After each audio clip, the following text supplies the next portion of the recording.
Bonsoir à tous, bonsoir à toutes. On espère que vous allez bien. Je vous souhaite la bienvenue à notre live chez Optoys. Ce soir, on vous propose un atelier en direct autour de la CAA, la communication alternative augmentée.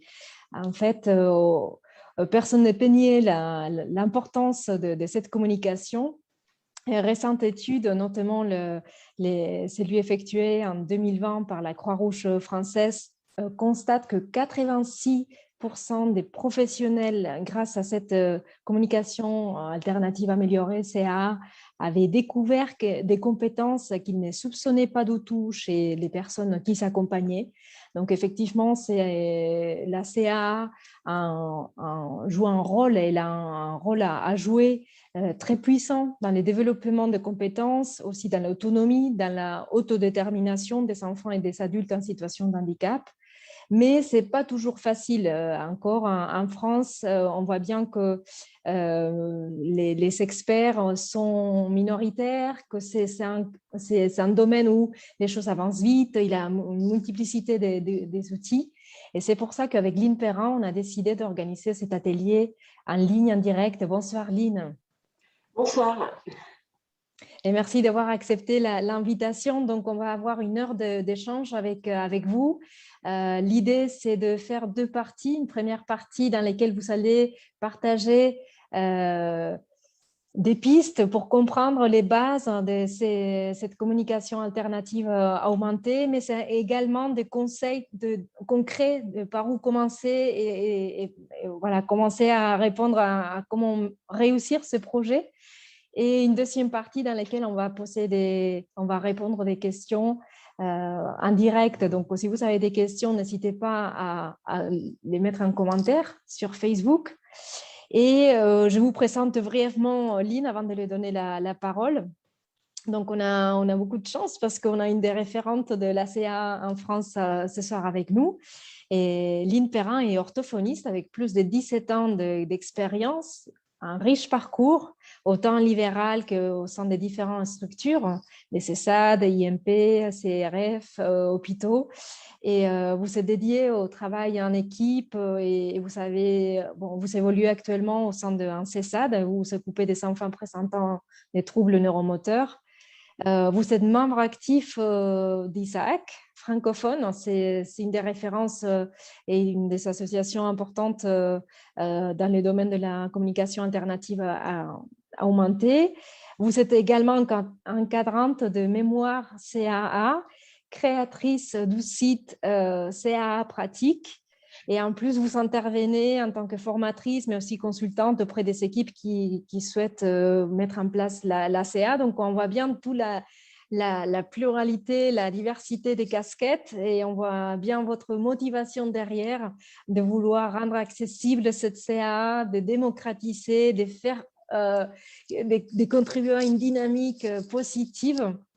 Et voilà, et votre passion vous amène à un travail en équipe, collaboratif et des mises en relation avec des acteurs et on est touché par ce moteur et on voit bien que votre rêve est vraiment de participer à cette création d'un centre ressources CA en France.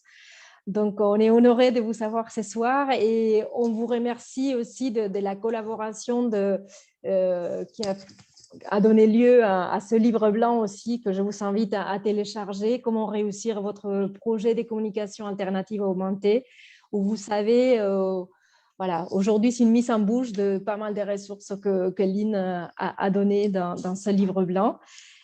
Pour ceux qui posent la question, il y aura un replay, donc ne vous inquiétez pas que la vidéo sera rediffusée sur YouTube et disponible également sur Facebook. Et voilà, je vous laisse avec elle. Je vous invite à poser les questions et je reviens pour la deuxième partie des questions-réponses. Merci beaucoup et à tout à l'heure.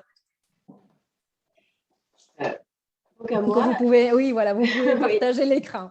Ok. Donc, je fais ça tout de suite. Donc, bonjour tout le monde. Je vous ai préparé un petit support. J'espère que vous plaira. Est-ce que c'est bon là, Sarah? Oui, c'est bon. Vous pouvez faire un diaporama. Voilà, super. Ouais, c'est bon. Voilà, donc je me présente, voilà, je suis Line Perrin, je suis orthophoniste de formation et dans tout ce qu'a dit Sarah, en fait, je voulais vous dire que vous êtes tous probablement de futures personnes qui feront des mémoires d'orthophonie parce que c'est l'ACA qui m'a donné envie d'encadrer des mémoires et l'ACA m'a permis aussi déjà de m'améliorer aussi en informatique, de bricoler. Voilà, là, on est en train de dire un petit peu tout ce que j'ai fait, mais en fait, la CA m'a apporté bien plus encore. Et voilà, j'aimerais bien ce soir vous transmettre cet élan en fait que j'ai eu grâce à la CA. Voilà, depuis que je l'ai connue, c'est ce qui m'a donné envie de poursuivre dans ces multiples projets. Donc voilà, qui suis-je? Sarah a déjà tout dit. Juste dire qu'à partir du moment où j'ai commencé à m'intéresser à ce qui se faisait à l'étranger, et notamment avec la découverte du POD, voilà, c'est un classeur de communication qui a été créé en Australie par Gail Porter. Il y a vraiment des portes qui se sont ouvertes à moi et je me suis rendu compte qu'il y avait plein d'études que je ne connaissais pas et dont on ne m'avait pas parlé au cours de mes études d'orthophonie, tout simplement. Je voudrais commencer en disant que qu'est-ce qu'on constate en CA? C'est qu'il y a une évolution rapide et multiple, il y a une multiplicité des outils, qu'en CA, en fait, on n'évolue pas si on n'est pas ensemble et si on ne collabore pas. Et je voudrais insister sur le lien fondamental qu'on doit faire avec les familles parce que ayant vécu différentes structures, je trouve que voilà, cet aspect-là n'est pas suffisamment pris en compte. Et par rapport à l'équipe, voilà, je me suis rendu compte que très souvent, voilà, la CA, on mettait des choses en place et puis ça ne tenait pas, ou alors on commençait un projet, mais avec pas mal comment dire, d'idées reçues. Voilà, ce qui fait que ça pouvait freiner un projet en CA. Alors, je vous ai mis comprendre la CA. Avant de comprendre la CA, je pense que ce qui est important de comprendre, en fait, c'est la communication. Donc, la communication, qu'est-ce que c'est? C'est le partage d'un message entre deux personnes. Elle permet l'interaction sociale.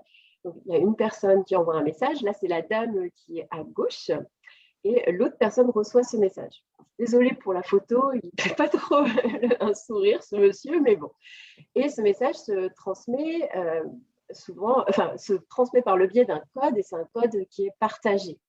Donc là, à gauche, vous voyez en bleu, ça peut être le langage oral, ou alors ça peut être le langage signé, ou bien un langage à base de pictogrammes. Je mets une petite aparté, il y a des codes, il y a des symboles qui sont, comment dire, il y a une communication qui est symbolique et une communication qui est non symbolique. Donc non symbolique, ça va être les postures du corps, les mimiques, etc. Et symbolique, voilà, il va y avoir un code à base de symboles.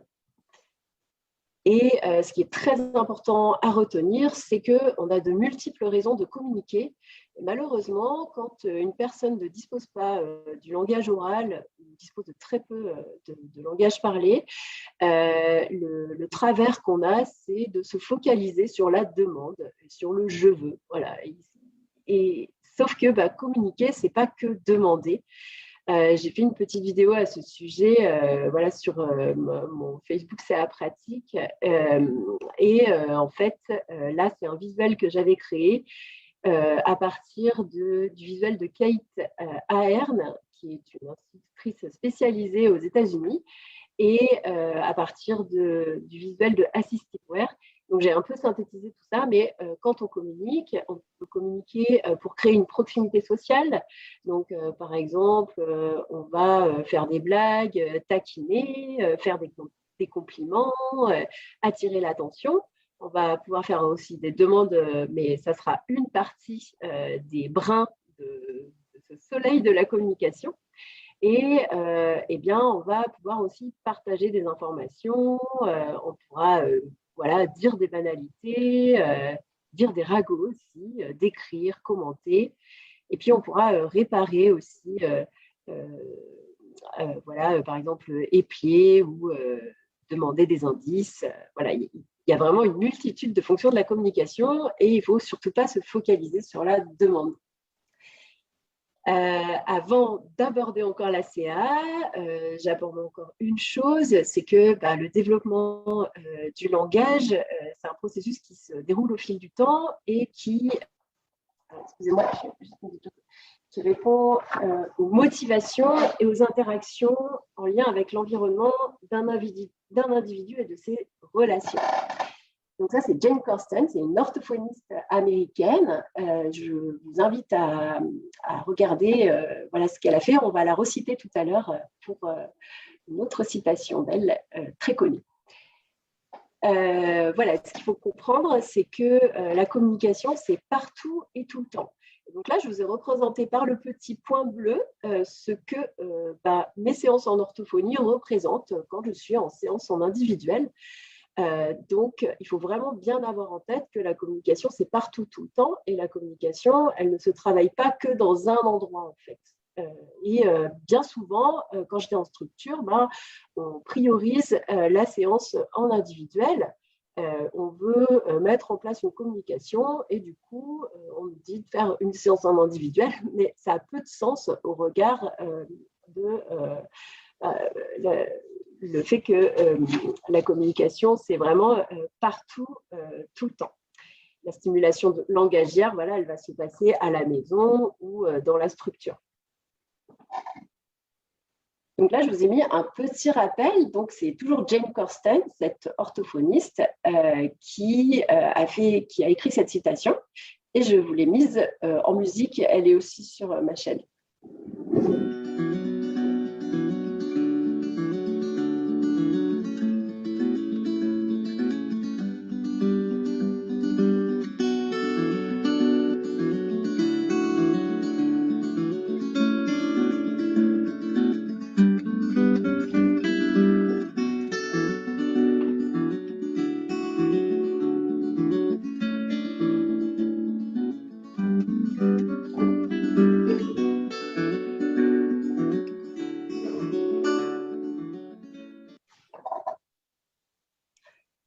Voilà, donc un enfant lambda reçoit 4380 heures de langage oral avant de se mettre à parler. En fait, il est bombardé de langage dès la naissance et à aucun moment on va lui demander tout de suite de se mettre à communiquer.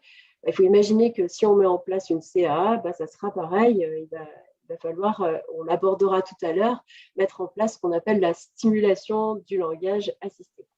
Au-delà de ça, par rapport à cette citation, ce qu'on peut dire, c'est que l'orthophoniste, est-ce qu'elle n'aurait pas, plutôt que d'être dans un bureau, là je vous ai dessiné une orthophoniste telle qu'elle peut être représentée bien souvent, en tout cas en structure, voilà, par exemple, dans son bureau. En fait, une orthophoniste, est-ce qu'elle n'aurait pas meilleur compte de justement partager ses connaissances et davantage aller au-devant des équipes et auprès des familles pour les aider à mettre en place le langage. Donc voilà.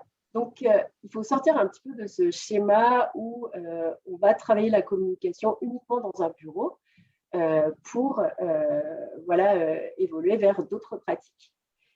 Et donc, un dernier point par rapport à la communication, le langage ne s'enseigne pas, mais il se vit.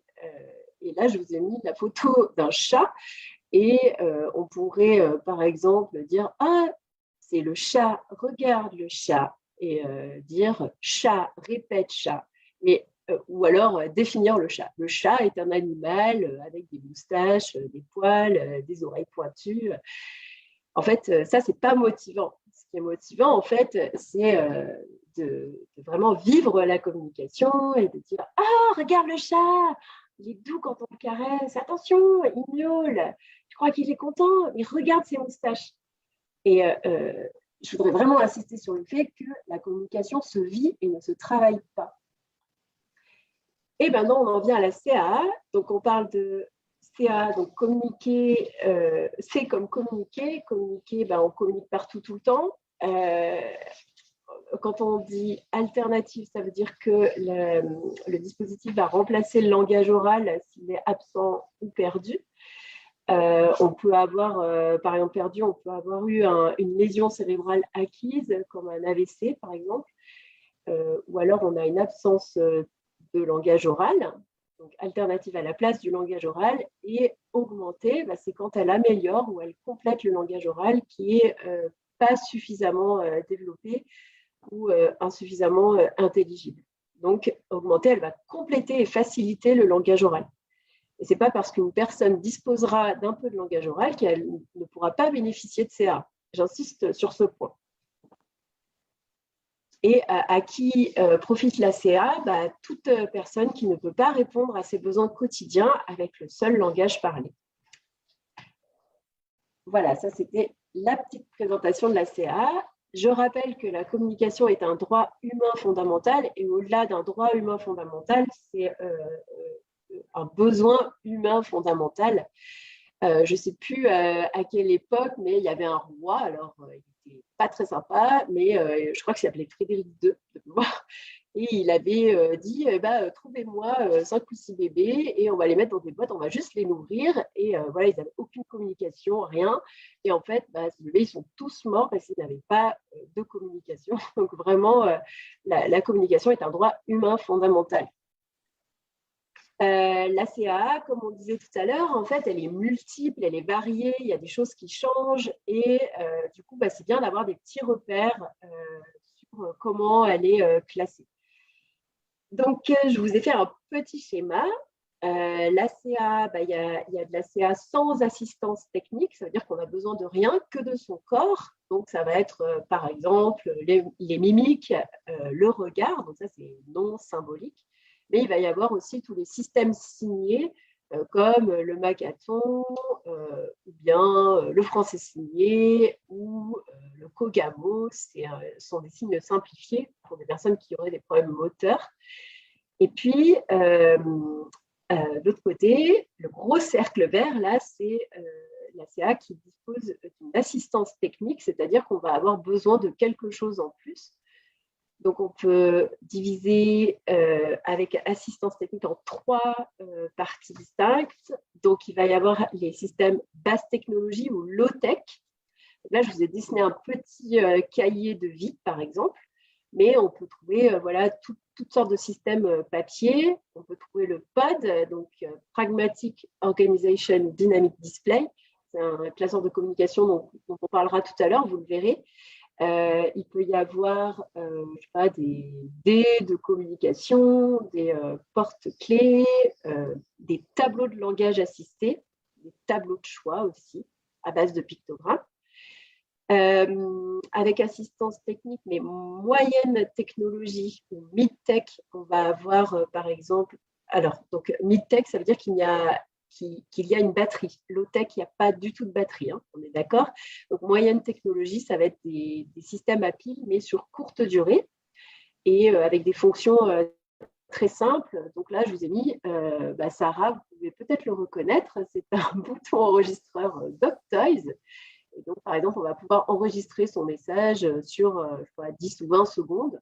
Et il y a aussi, par exemple, les albums photoparlants.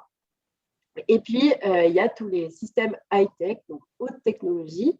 Donc là, je vous ai dessiné une tablette, mais au-delà de la tablette, donc il peut y avoir les tablettes avec des applications à l'intérieur, des systèmes dédiés, ça veut dire qu'en fait, on va avoir le logiciel qui sera dans un système et qui va ne servir qu'à communiquer.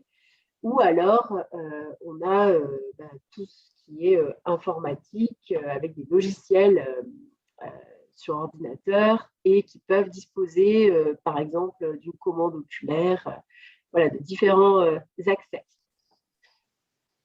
Et une dernière distinction, on peut distinguer la CA robuste de la CA basique. Alors, la CA basique, qu'est-ce que c'est? Je vous l'ai mis à l'intérieur. Là, vous pouvez observer 3 petits cercles. J'essaie de représenter des situations, mais je vais me baser, par exemple, sur la situation qui est en bleu. basique, en fait, c'est une CA qui est simple, qui est contextuelle, qui va être que dans un contexte. Donc là, je vous ai mis le repas, par exemple, où on va utiliser un nombre limité de mots. Et puis, il y aura peu de fonctions de la communication. Donc, je vais vous donner un exemple vécu. Je travaillais en IME et j'avais assisté au repas d'un enfant. Et pendant le repas, l'éducatrice sortait d'une enveloppe 3 pictogrammes. Donc, je veux, pain et eau. Là, il y avait un vocabulaire limité, le pain et l'eau. Il n'y avait qu'une fonction de la communication, je veux. Et surtout, c'était contextuel, c'est-à-dire qu'une fois que le repas était terminé, on remettait les pictogrammes dans l'enveloppe, puis après, elle finissait, je crois, dans un placard ou sur une étagère. Donc là, typiquement, c'est une CA basique, il y a peu de vocabulaire, peu de fonctions de la communication. Et le vocabulaire a été choisi par l'adulte et surtout, si l'enfant, alors personnellement, je pense pas que vous ayez eu envie d'évoquer le pain et l'eau de votre repas, mais bon, s'il a envie d'évoquer, admettons, j'ai voulu du pain et de l'eau au repas, il ne pourra pas parce que ça sera rangé dans le placard. Et à l'inverse, on a la CA robuste. Robuste, ça veut dire, je vous ai mis des petites lettres là autour pour que vous puissiez bien comprendre. CA robuste, en fait, c'est une CA qui va pouvoir permettre la communication partout et tout le temps. Alors, à gauche, vous avez TGF. Donc, la CA robuste, elle répond à différents critères. Alors, TGF comme très grande famille. Donc, T comme transportable. Il faut que le dispositif puisse être transportable partout, dans toutes les situations. G comme grammaticalisation ou grammaire. Il faut toutes sortes de mots dans le dispositif, des noms, des verbes, des adjectifs, pour pouvoir associer 2, 3, 4, voire plus de mots. Et F comme fonction de la communication, c'est ce qu'on a vu tout à l'heure. Donc, communiquer, ce n'est pas que demander, mais c'est vraiment avoir une multitude, une variété de messages différents à pouvoir produire ou alors à pouvoir avoir en réception. Ensuite, je vous ai mis 3 V. Alors le premier V, on peut dire que c'est la voix. Donc la voix, si c'est un système qui est par exemple high-tech, elle doit être adaptée à l'âge de la personne. On ne va pas mettre une voix de baryton à un enfant qui a une voix fluette. Voilà, il faut que la personne elle puisse s'identifier à la voix. Dans le cas d'un système papier, la voix est celle du partenaire. Ensuite, il faut qu'il y ait du vocabulaire de base. Alors, c'est le deuxième V. Qu'est-ce que c'est le vocabulaire de base ? Ce sont tous les mots que nous utilisons très fréquemment et qui représentent 70 à 80% de nos conversations quotidiennes. Et sur les 100 premiers mots qui arrivent dans le vocabulaire de base, il y a simplement 1% de noms. Donc, quand on met un système en place, il ne faut pas se focaliser que sur les noms. Et puis, V comme vocabulaire spécifique. En fait, ce sont des mots spécifiques à la personne. Ils vont clarifier le message et ils varient selon l'individu et le contexte. Et donc, il y a il y a énormément de mots. Hein. Et par exemple, ça peut être, jus de pomme. Les jus de pomme, on ne va pas l'utiliser tous les jours. Ça va être dans un contexte particulier, par exemple au goûter.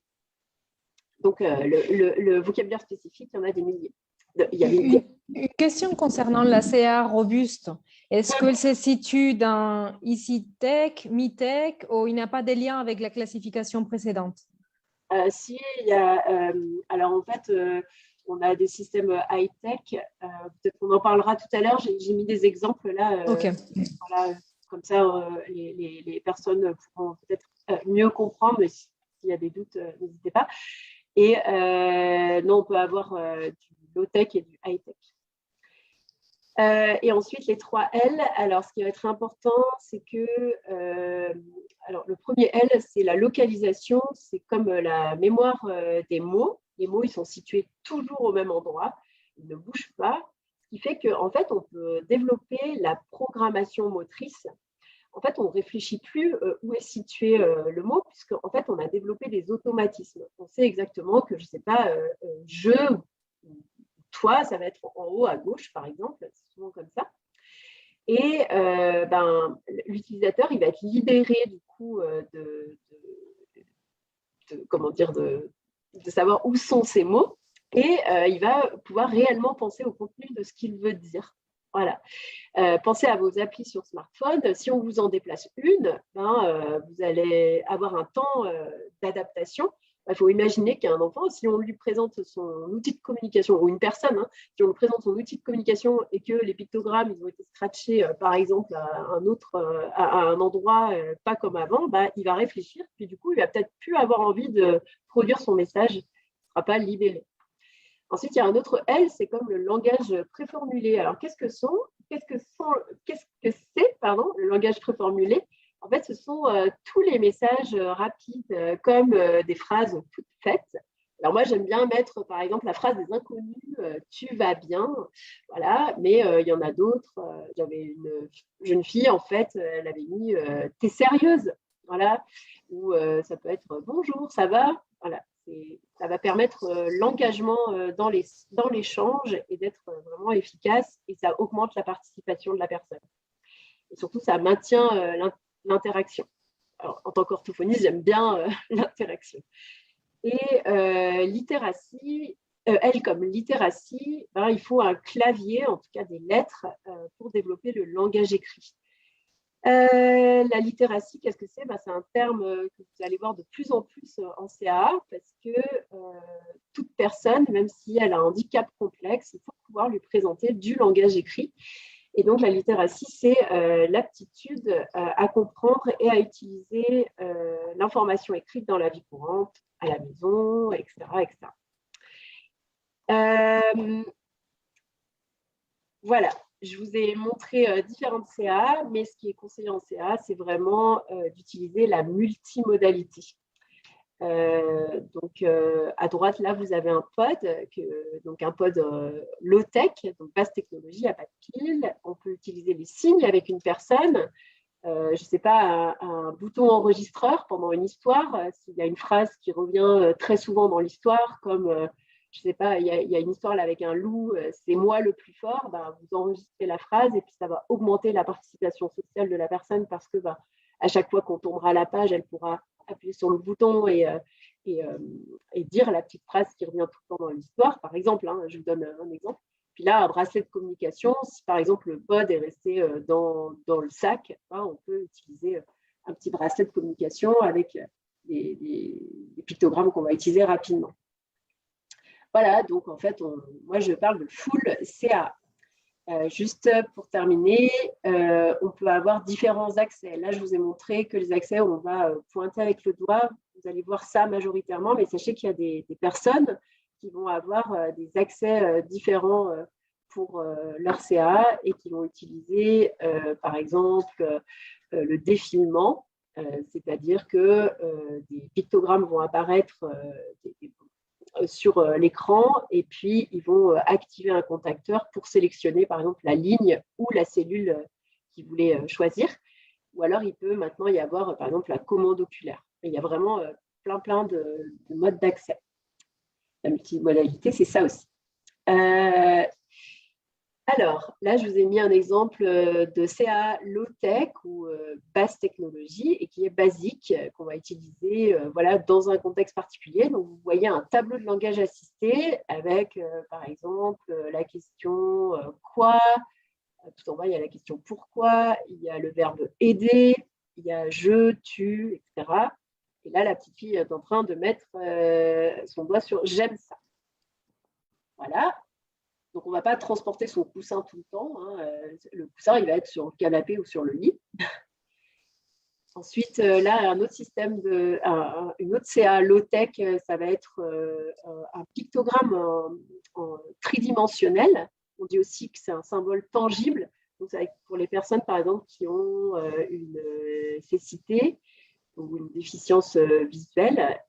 Maintenant, on parle aussi de déficience visuelle d'origine corticale. C'est un terme un peu pervers, mais bon, voilà, il faut vraiment avoir ça en tête. Et du coup, les personnes, elles vont pouvoir toucher le pictogramme. Et puis là, je vous ai mis un système, un TLA, un tableau de langage assisté. Alors, il n'est plus sur un coussin, mais sur du papier. Donc, je vous ai mis un petit exemple pendant une histoire. Et c'est un TLA qui est spécifique, par exemple, à une histoire racontée.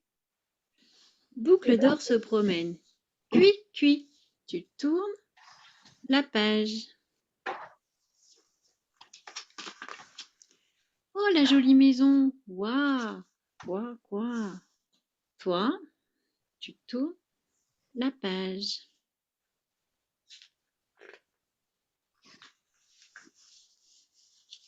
Tu m'écoutes? Je vais continuer l'histoire. Boucle d'or ouvre la porte. 3 chaises. Tu tournes la page.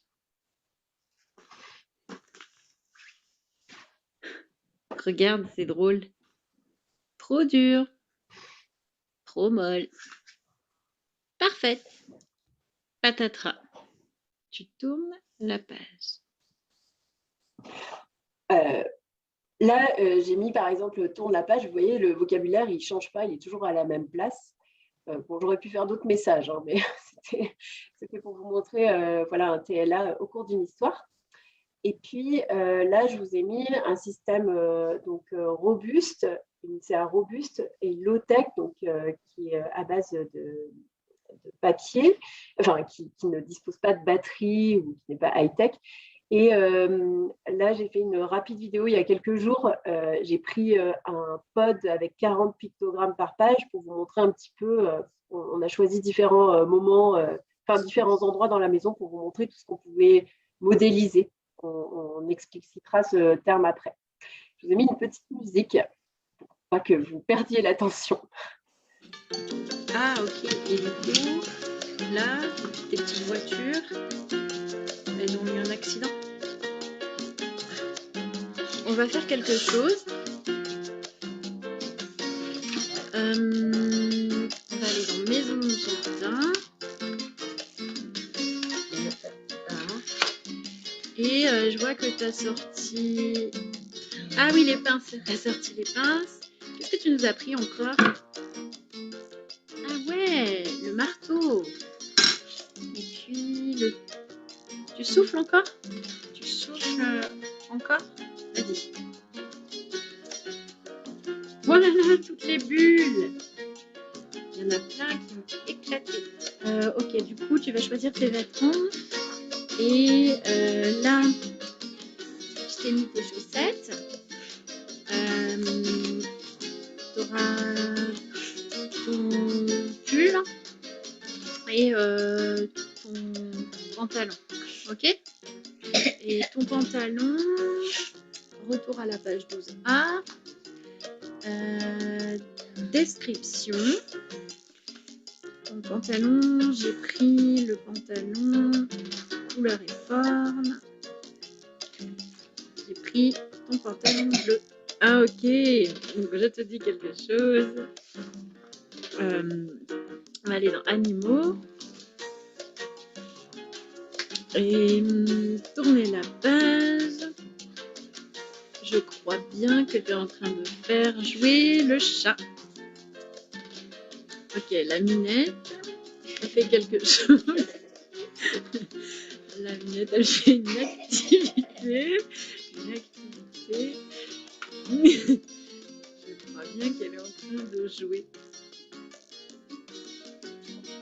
Ah non. Elle dit quelque chose.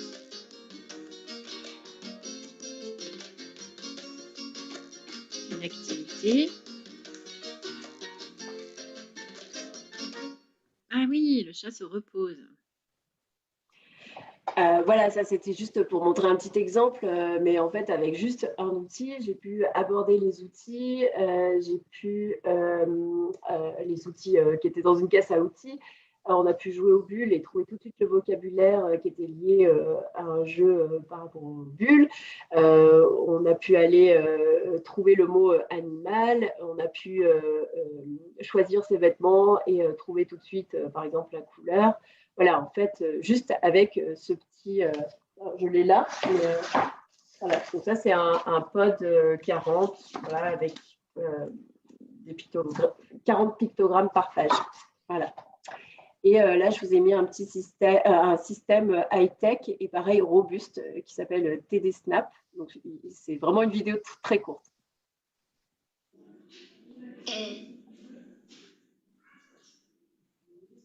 Gagné.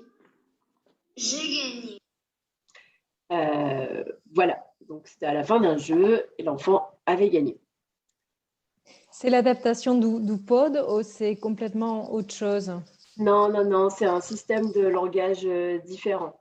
Mais ce sont les mêmes pictogrammes que le pod. C'était une des questions. Merci. Ouais, c'est les pictogrammes qui s'appellent PCS. En fait, il faut s'imaginer dans le monde, en fait, il y a différentes banques de pictogrammes. Et donc, les PCS vont aller sur différents logiciels comme Boardmaker. Ils vont aller sur TD Snap, là qu'on voit ici. C'était anciennement Snapcore First, mais ils sont aussi dans le pod. Voilà. On a d'autres pictogrammes qui vont sur d'autres systèmes. Voilà, et la CAA, elle permet entre autres de développer son autodétermination. Alors là, j'ai mis une petite citation de Julia Boivin, qui travaille à Odineo, qui est déjà intervenue à Optoys, qui a écrit un livre sur l'autodétermination. Et j'aime bien ce qu'elle dit dans une de ses interviews. C'est en tant que personne en situation de handicap, j'ai de la valeur, je peux avoir des préférences, je peux les dire et je peux faire des choix. Du coup, moi, je vais m'adresser à Julia Boivin là ce soir, mais je vais rajouter quelque chose, Julia, c'est que oui, on peut avoir des préférences, on peut les dire, on peut faire des choix à condition qu'on nous ait montré comment faire ces choix, ces préférences et comment les dire avec son système de CA. Voilà. Donc, il va être important, donc c'est la diapo suivante, ça va être important en fait pour une personne, si on met la CA en place, qu'elle reçoive de la CA. Donc voilà, les diverses théories sur l'acquisition du langage, elles s'accordent sur l'importance cruciale pour apprendre à parler une langue, en fait, d'être entouré d'utilisateurs de cette langue et de bénéficier d'un bain de langage. Et en fait, là, nous, en C1, on va parler de stimulation de langage assisté ou bien de bain de langage assisté. Et il va falloir que la CA, elle s'inscrive dans l'environnement quotidien de l'utilisateur, pas que dans la séance en orthophonie. Hein. Il faut vraiment que tout le monde puisse, on dira tout à l'heure, le mot modéliser montre comment fonctionne le système. Voilà. Et puis, là, c'est un schéma de Gail Porter, donc, qui est créatrice du pod, qui a été refait par Mathilde Sukmela, qui est formatrice pod francophone. Et voilà, quand un enfant il reçoit du langage oral, il va s'exprimer en langage oral s'il n'a pas de problème particulier, pas de besoin complexe de communication. Les personnes qui ont besoin de CA, si on leur parle que en langage oral avec 2 séances d'orthophonie par-ci par-là, par exemple, et en fait, on peut attendre longtemps avant qu'elle s'exprime en langage alternatif. Par contre, si on présente le langage oral et le langage alternatif, ça peut être les signes ou un langage à base de pictogrammes, la personne, elle pourra s'exprimer. Alors, elle peut développer du langage oral. Ce n'est pas parce qu'on a une CA qu'on ne va pas développer du langage oral. Il n'y a pas d'études qui montrent que ça a un impact négatif, mais la personne pourra s'exprimer avec sa CA. Concernant le pod, parce qu'il a beaucoup de questions, ouais. Du coup, c'est où on peut se procurer ça, il demande de Sandre. Aussi, c'est comment commencer. Est-ce qu'on le fait au fur et à mesure? Est-ce qu'on le structure depuis le début? Est-ce qu'il faut s'appuyer sur une orthophoniste? Parce que là, on voyait que dans les vidéos, les exemples, que c'est c'est robuste quand même. Oui, alors en fait, le pod, alors déjà, moi, je conseille la formation, forcément.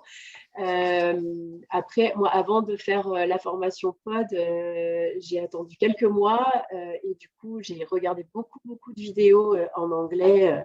Mais maintenant, vous avez des vidéos en français pour vraiment miser sur toutes les vidéos sur YouTube, etc. Et le pod, en fait, on peut le faire de différentes manières. Donc, de toute façon, on va avoir besoin d'un logiciel pour le fabriquer. Et à l'intérieur de ce logiciel, il va y avoir les grilles pod. C'est-à-dire que Gail Porter, en fait, elle a pensé comment organiser le langage dans ces grilles pour que les échanges soient efficaces et qu'on ne prenne pas 3 plombes à trouver son pictogramme. Voilà. Et tout ça, elle l'a expérimenté pendant à peu près une quinzaine d'années. Donc, ça a été vraiment c'est pour ça que j'ai beaucoup de respect pour son travail, parce qu'elle s'est vraiment appuyée sur les retours des familles et le retour des professionnels sur l'utilisation des pictogrammes et de quoi il y avait besoin. Là, par exemple, quand je fais les bulles, vous voyez bien, il y a le vocabulaire prédictif. Donc, elle a vraiment pensé à tout. Il y a, par exemple, éclater, grosse, je ne sais pas, souffler. Il va y avoir les verbes clés dont on va avoir besoin dans la situation. Donc, et puis par rapport au pod, moi, j'ai qu'une chose à dire, c'est qu'à partir du moment où vous avez fabriqué votre pod, vous lancez, vous réfléchissez pas, vous prenez le pod avec vous, dans plein de situations et vous essayez de l'utiliser.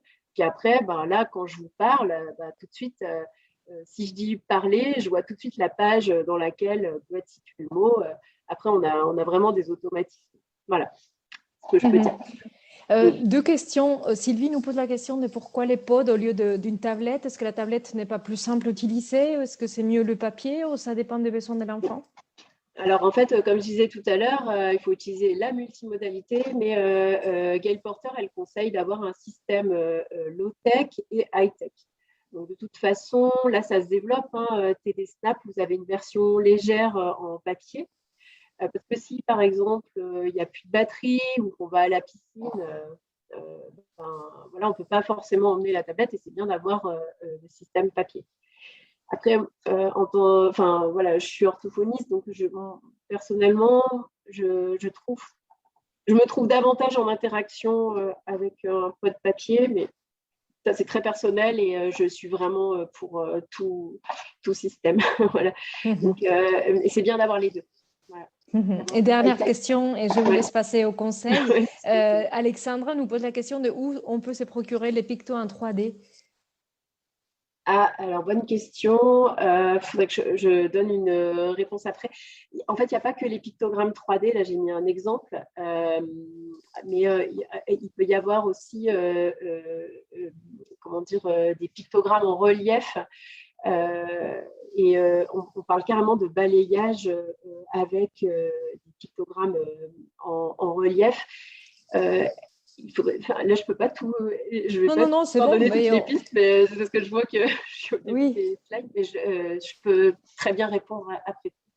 Oui, donc vous pouvez nous envoyer un email et non, mais c'est sûr qu'on n'aura pas le temps de tout balayer, mais au moins les conseils. Voilà, c'est ça. Donc n'hésitez pas à m'écrire et puis je répondrai. Là, en fait, le secret pour que la CA puisse se mettre en place et que la personne puisse l'utiliser à plus long terme, c'est modéliser. Modéliser, ça veut dire quoi? Ça veut dire utiliser le système de communication avec la personne. Ça va servir utiliser soi-même l'outil de communication, ça va aider d'une part à comprendre ce qui est dit oralement. On n'a pas le même rythme de parole. Quand on parle, en fait, on peut dire jusqu'à 300 mots par minute, mais quand on va avoir des pictogrammes ou des signes, on va ralentir et forcément, on va améliorer la compréhension de la personne en face de soi. En modélisant, on va pouvoir montrer comment fonctionne l'outil et comment s'exprimer avec. Et surtout, moi, ce que je trouve très important aussi, c'est qu'on va montrer à la personne qu'on accepte son outil de CA. On ne va pas le ranger dans un placard ou dans un sac à dos comme j'ai pu le voir plusieurs fois. Non, on va lui montrer et on va le valoriser. Voilà. Et modéliser, je vous donne juste un exemple. Quand vous apprenez à faire de la guitare, vous n'allez pas devenir un Jimi Hendrix comme ça. En fait, il va falloir l'utiliser, cet instrument. Sinon, voilà, jamais vous pourrez jouer de la guitare si on ne vous a pas montré comment il faut faire. Hop. Voilà, alors là, j'ai mis quelques petits conseils, quelques pistes pour la CA, sachant que voilà, moi, je vous conseille vraiment de faire une formation. J'ai indiqué différents organismes de formation, et puis si vous avez besoin de choses gratuites pour un petit peu vous mettre dans la culture de la CA, j'ai donné à Sarah pas mal de liens. J'ai une collègue qui s'appelle Marie Voisin-Dubuis, par exemple, qui fait des super vidéos sur Internet et qui explique la CA. Donc, voilà, n'hésitez pas. Alors, le premier conseil que je peux donner en CA, c'est de se lancer. Donc, personne n'est plus inefficace que celui qui hésite. On pourrait dire le secret de l'action, c'est de s'y mettre. Non, allez-y, commencez la CA, ne vous posez pas de questions. Tout à l'heure, on regardera qu'il faudra faire un petit nettoyage parfois au niveau des barrières de la CA. Mais voilà, vous ne posez pas de questions et plantez-vous. Plus je me plante, plus je pousse.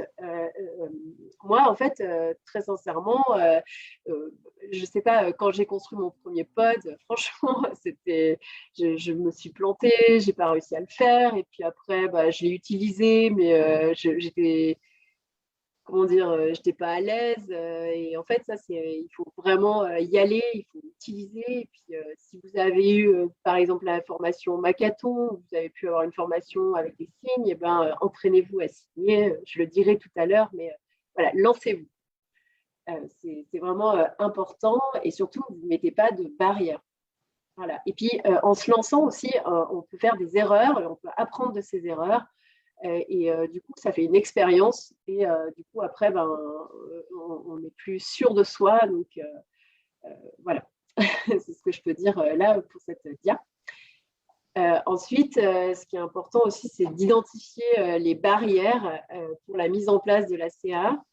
Donc là, je vais vous référer à un modèle qui s'appelle le modèle de participation. Donc, ce sont deux chercheurs en CA qui s'appellent Buckelman et Miranda, qui ont créé ce modèle. Et donc, il peut y avoir différentes barrières en CA. Donc, je vous en ai mis quelques-unes auxquelles on peut être confronté. Mais là, donc, il peut y avoir des barrières qui sont liées à la personne, qui sont intrinsèques à la personne. Donc, la personne, elle peut avoir des problèmes physiques ou moteurs, ou alors des problèmes sensoriels. Ou, par exemple, avoir des difficultés au niveau de l'écrit. Puis, il peut y avoir des barrières qui sont extrinsèques à la personne, qui sont en dehors de la personne. Et donc là, on peut avoir les barrières de connaissances. La personne, elle n'a pas suffisamment de connaissances en CA, donc elle ne comprend pas bien pourquoi elle fait de la CA, par exemple, de compétences, ou alors une barrière d'attitude. C'est vraiment mettre de la mauvaise volonté. Je vous ai mis une petite image tout à l'heure, mais voilà, ça peut arriver qu'il y ait des personnes où tu es sûr que ça va marcher, et d'emblée, ils ne sont pas motivés, donc ils ne sont pas motivants. Voilà. Donc souvent, je dis tu es responsable c'est un proverbe chinois qui dit que tu n'es pas responsable de la tête que tu as, mais de la tête que tu fais. Donc voilà, en CA, tu n'es pas responsable de ton manque de formation, mais tu es responsable de l'élan que tu vas pouvoir transmettre aux autres. Et les barrières de pratique, par exemple, c'est une personne qui a reçu qui pratique pas suffisamment la CA, qui ne met pas en place, par exemple, le Makaton, si elle a reçu la formation Makaton. Et ensuite, il y a des barrières politiques. Donc, politique, ça va être, par exemple, la barrière qu'on peut rencontrer, c'est une structure qui ne considère pas la communication comme essentielle dans son projet d'établissement. Voilà. Et du coup, les professionnels qui sont motivés, ils vont galérer parce que, en fait, il n'y a pas cette politique-là. Voilà, donc typiquement une barrière d'attitude. Donc moi, personnellement, une personne qui me fait cette tête-là, elle me donne pas envie de faire de la CA. Et voilà, ça va être compliqué, ça peut être vraiment… ça m'est arrivé, hein, ouais, c'est sûr, avec Spud, voilà, de regarder le truc et de dire je ne suis pas sûre que ça va marcher. Donc là, j'insiste sur le fait, et je vais l'aborder juste après, qu'il faut vraiment y croire. Et donc, en CA, il y a un certain nombre de croyances et du coup, on parle de débunker les mythes, parce qu'il y a vraiment des mythes en CA qui continuent de persister. On ne sait pas pourquoi, en fait. Des fois, en fait, c'est même pas… comment dire, c'est fondé sur des connaissances, on ne sait pas d'où elles sortent. Donc, souvent, le mythe auquel nous, on est beaucoup confrontés, des fois, j'en parle avec certaines collègues, c'est le mythe de la hiérarchie des symboles. Donc, voilà, les personnes, elles disent, non, en fait, il ne peut pas accéder aux symboles. Donc, il faut passer par le stade objet, puis photo, puis pictogramme. Voilà, on pourra proposer ce système de CA à base de pictogramme. Non. Il y a là, c'est vraiment un mythe qui persiste. Et ce n'est pas parce qu'une personne, elle ne fait pas le lien référent-référé, c'est-à-dire référent, par exemple, le vert, et référé, le symbole du vert en pictogramme, qu'elle ne pourra pas l'acquérir plus tard. Il y a un truc que je vais vous dire, c'est il faut retenir MMS, c'est on va modéliser, voilà, motiver souvent, donc dans des situations motivantes, et il faudra que par exemple le pictogramme soit utilisé souvent et dans des situations motivantes.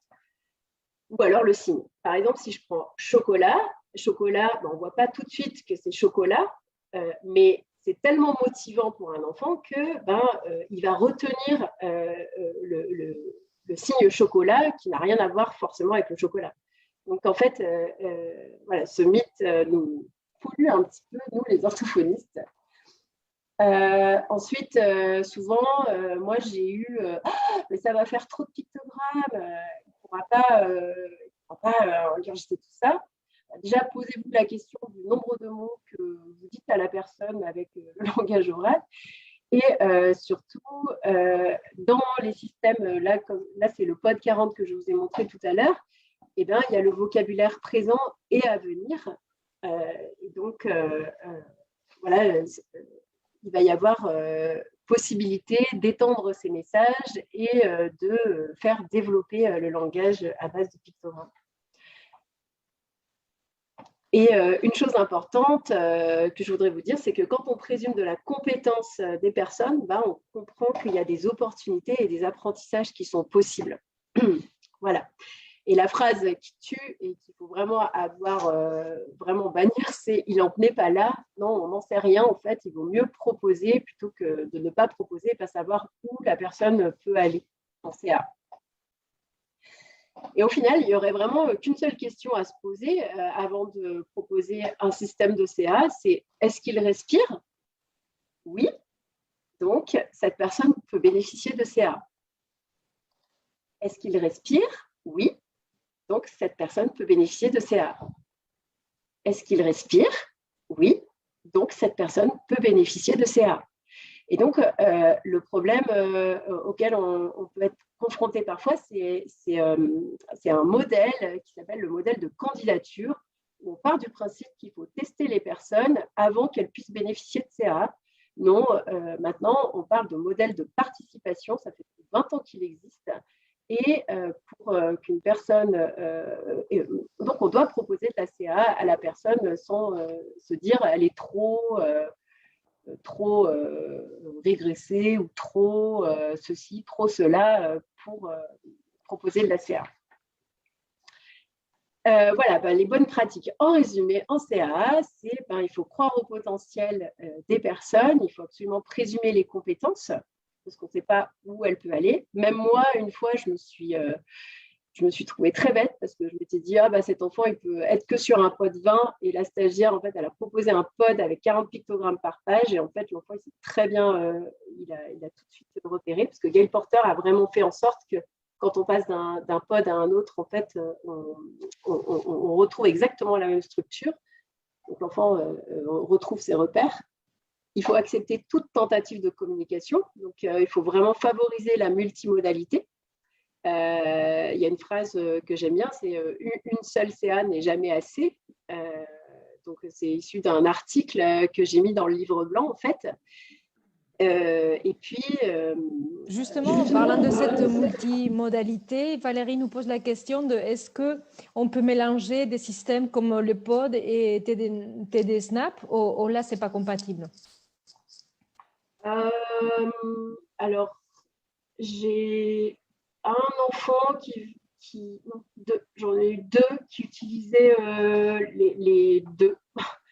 Mais après... C'est-à-dire quand on parle des multimodalités, à quel point c'est mélanger différents systèmes ou c'est proposer différents... Voilà, ça va jusqu'où? Alors, multimodalité, oui, on peut présenter plusieurs systèmes.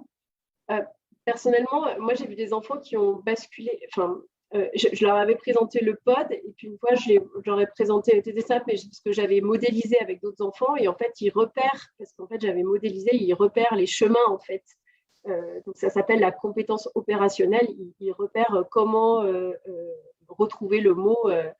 Et je me rappelle d'une petite fille, elle avait une déficience intellectuelle et une fois, j'avais été des snaps et puis je sais plus, j'avais modélisé pour un autre enfant et en fait, elle a pas eu de problème en fait. Donc, alors oui, après, si vous avez le code, en fait, ça dépend pourquoi vous voulez utiliser en plus TD Snap. Enfin, il faut toujours mettre du sens à ce qu'on fait. Je sais que l'enfant en question, là, auquel je pense, c'était parce que on voulait un système papier et surtout, je voulais développer d'autres.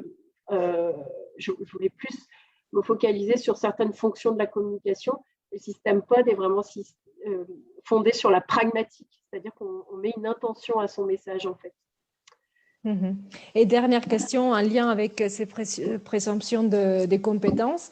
Vous avez parlé des différents besoins spécifiques et d'un handicap cognitif. Est-ce que les enfants avec déficience intellectuelle, demande Valérie, Nadège, est-ce qu'ils peuvent adhérer facilement à la CA? Alors, pour l'avoir vécu, oui. D'ailleurs, c'était une personne de l'IME qui m'avait dit « Ah, mais ça va faire trop ». Et en fait, quand j'étais avec les enfants en groupe, ils évoluaient sur des pods 40 sans aucun problème. Même, je me rappelle, un TD Snap avec 80 pictogrammes par page, la personne qui avait une déficience intellectuelle dite sévère allait plus vite que moi, en fait. Parce qu'elle avait mémorisé tous les chemins. Donc, oui, en fait, on peut proposer de la CA, notamment robuste, à des personnes qui ont une déficience intellectuelle. Il faut savoir que, attention, là, je vous ai montré 40 pictos par page tout à l'heure, mais il existe d'autres pods ou alors sur un système comme TD Snap, comme vous avez vu tout à l'heure. Il y a aussi Proloco2Go. On peut changer la taille des grilles. Hein. Voilà. On peut avoir, par exemple, 9 pictogrammes sur la grille. Bon, on va finir les bonnes pratiques sinon... et après on va clôturer parce que l'heure arrive. Ouais.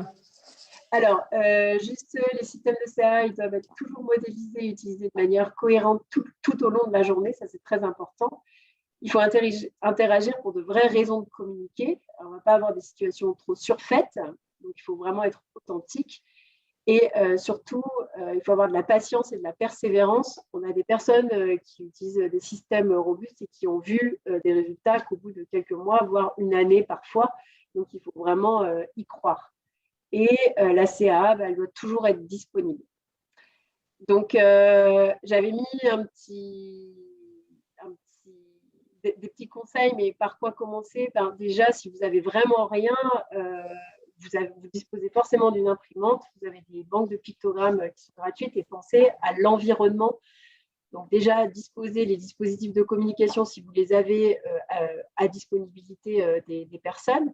Et puis peut-être vous pouvez étiqueter l'environnement pour que la personne elle puisse faire vraiment le lien référé très facilement.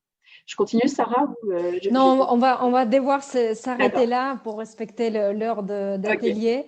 Okay. C'est passionnant et c'est tellement riche.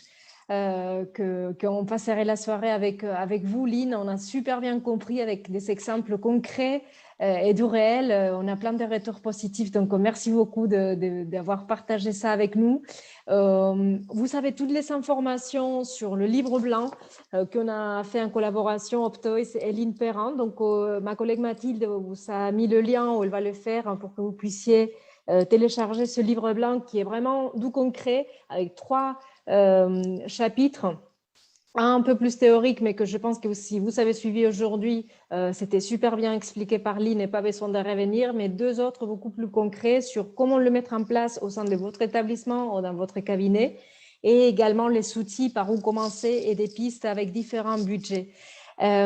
Aussi vous dire qu'on va faire un billet de blog récapitulatif avec les conseils d'Eline et aussi tous les liens qu'elle a partagés avec nous pour que vous puissiez avoir plein de ressources. Par rapport aux questions, par rapport à plein des outils qu'on voulait vous donner, voilà, on les prend en compte et sûrement on fera une masterclass, une formation parce qu'on voit que la demande est là, que vous avez hâte d'aller plus loin. Donc, on va organiser ça sûrement pour l'année prochaine. Merci beaucoup, Lynn. C'était passionnant. Oui, voilà, je n'ai pas vu faire la totalité, mais voilà, je suis disponible pour toutes questions. Et puis, ce que j'allais aborder après, voilà, j'en ai mis une grande partie dans le livre blanc, donc n'hésitez pas à le consulter. Merci beaucoup à vous tous aussi de votre engagement, d'être si nombreux chaque soir à nous suivre dans les lives de Optoys, de votre fidélité et aussi de rendre ces ateliers possibles parce que sans vous, voilà, Lynn et moi seuls n'auraient pas sens.